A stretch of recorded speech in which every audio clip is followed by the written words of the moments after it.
that's a good one. I mean, he used to host the Man Show. I mean, he's done some pretty outrageous back in the day. Yeah. You know, for he's ha-has. No, that's a good joke. On top of a good joke. Yeah, that's a good joke. Funny thing to say. He's had a real problem with Elon from the beginning of this, but it's like he's in this leftist thought bubble. He's in the most leftist thought bubble available, which is Hollywood. And, you know, and I think also, you know, he famously, there's some videos of him in blackface, and those came out, and he had to apologize for them, and I think he took that hit and, like, really doubled down. Kelly and Joe Rogan, it really was as barbaric as it looked.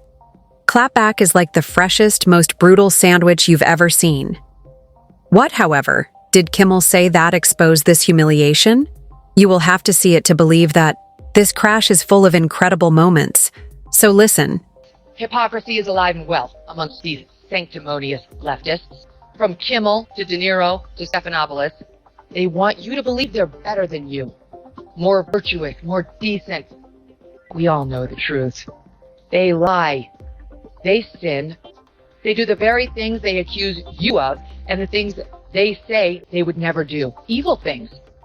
Like try to destroy people based on feigned outrage from which they spare their own side. Or playing politics with a woman. Two media giants routinely beat the largest late-night TV brand when the world aligns like a cosmic joke. That's precisely what happened when Kelly and Joe Rogan, each with their own razor-sharp flair, publicly attacked Jimmy Kimmel in real time, uncensored, and in a gloriously cruel manner. There's not a fucking chance in hell that this is funny or gonna work. And when you see those flat, corny, late-night monologue jokes with no audience, there's Jimmy Kimmel, there's Fallon. What they're doing is just like reading off of the teleprompter, so a bunch of really good joke writers wrote them some stuff, and then they're playing to the audience, and the audience is like laughing, so they get this feedback, and they know how to do that. They stand there, and there's applause signs. And then there's producers. There's the warm-up guy that's literally telling people to club. They're like, okay, explaining to the people, okay, when Jimmy comes out, I want a big round of applause. Let's practice this right now.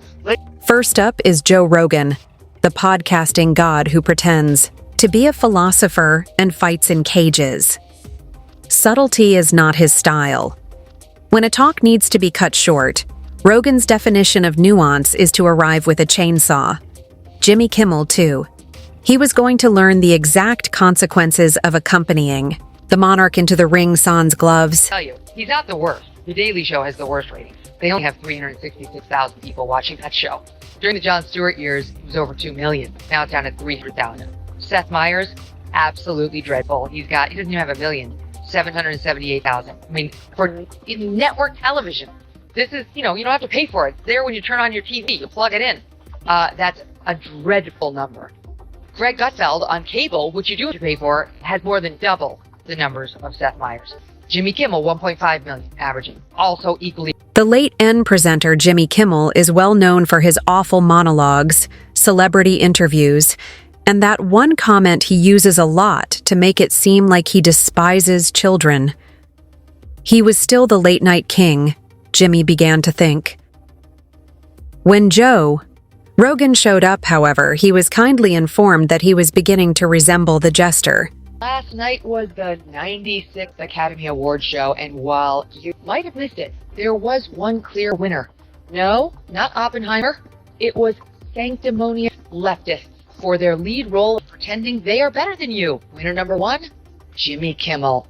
For the 4th time, Kimmel hosted the Oscars for an adoring crowd of Hollywood stars who laughed and curried favor with the man who wore blackface so many times. Yes, some of the very same celebrities who wanted you to believe they were horrified, after yours truly said in 2018 that people used to don dark makeup in order to imitate well-known black celebrities and it wasn't a big deal.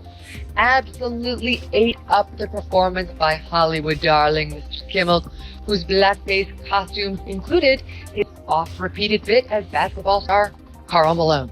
Now, Karl Malone never seen no flying saucer himself, but if you do, that's going to be.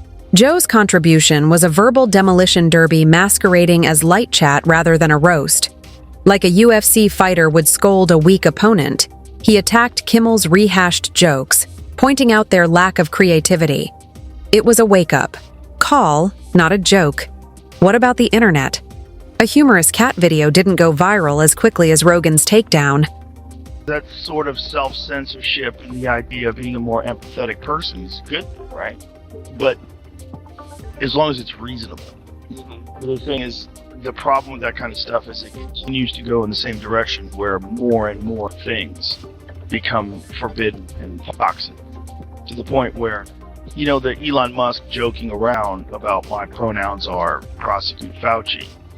Jimmy Kimmel made a tweet back to him. He said, your pronouns are ass and hole. Kelly comes into play. Kelly was a sharp, cold, and unavoidable scalpel, but Rogan was a sledgehammer. There is no yelling or roasting, but a forensic analysis of Jimmy Kimmel's public persona's decline into a mix of fake activism and forced humor. Rather than mocking, she disclosed. And after she finished, only the sound of silence remained. This past 2 weeks, they had the Kennedy Center honors the other night where Joe Biden couldn't say Dionne Warwick. He kept calling her Diane, and he didn't know who Barry Gibb was. He kept calling him Billy. You know who else was honored at the Kennedy Center? You know who else? Billy Crystal. Just FYI, do you know who once opened up the Academy Awards in full blackface? Oh, Billy Crystal. Billy Crystal. And do you know who's going to be hosting the Academy Awards this year? Jimmy Kimmel. Do you know who's worn blackface repeatedly and spoken inner city sort of urban accent saying she needs to darn those socks? Jimmy Kimmel as Oprah, as a fat-suited, black-faced darning socks. Rogan ripped off the comical mask to reveal the stale content underneath. Kelly exposed a man who was attempting to remain relevant as if he were in 2015, shattering the appearance of validity. The outcome was 2 knockouts. It wasn't a skit either. This was live, pure, and authentic. Social media became a battlefield for debates, reactions, and memes. A well-known figure for all the wrong reasons was Jimmy Kimmel. And yes. And so then I read that, and there was people saying, please don't joke about pronouns. It's transphobic to joke about pronouns. So they were chiding him for participating in a joke about pronouns. So Jimmy Kimmel was doing he was doing it too. Yeah, he was doing it too. No, I think he was being accused of joking about it too. So they were upset at him. Even though he was attacking the appropriate person, he was doing it in a manner which is also construed as being transphobic. Like they were saying that his tweet is transphobic. Do you think in that case, do you think that's him or a writer? Can't tell. Jimmy Kimmel? Joe Rogan is the epitome of the new wave. Unscreened, unscripted, and unstoppable. Kelly Megyn. She is an intelligent, astute, and viciously eloquent critic. Kimmel, too. He is nostalgic, but in a 4-key world, he is as outdated as a VHS. This wasn't just for fun. For a man who still believed that his notoriety amounted to significance, it was a much-needed wake-up call. Go to obscurity. Nobody's going to care anymore. It's like you're seeing it take place with late-night television. Nobody gives a fuck about it anymore. I know. And slowly, you have a bad business model, and you're not adapting. Yeah, the creativity's gone for late night comedy, right? Like, that's not really it. Rogan entered like a bearded wrecking ball. Crunchy, filtered, and driven by the repressed rage typically saved for poor coffee at the airport. The debris turned into a study of a murder scene as Kelly, who was both gorgeous and deadly, slid in. There were scars on one and dings on the other.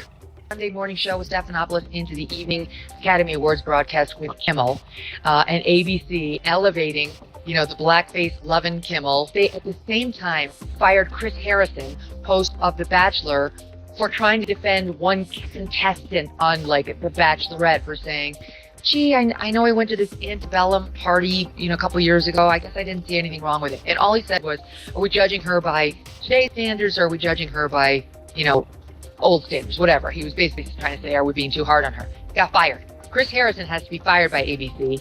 I don't know why, because he's not an committed leftist, because he's not out there more saying all the terrible things about Republicans that Jimmy Kimmel says. So this is them saying, we get it. We're an ally. right? And I guess maybe they're trying to make up with their racist past or their racist past without ever. Nothing. No response was found. Not a defense. Just a man who does nothing to verbally contribute to his own downfall and watches his reputation burn. Know what they saw. They saw what we saw.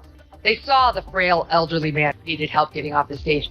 They're just too chicken shit to tell us about it because they accurately deduced that he could still be the Democratic nominee and they don't want to ding him up. Maybe you give Barbara a pass. Who gives a damn what this singer saw or says?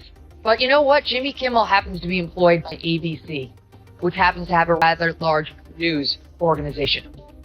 And he has been one of President Trump's most vocal critics. Where are you, Jimmy?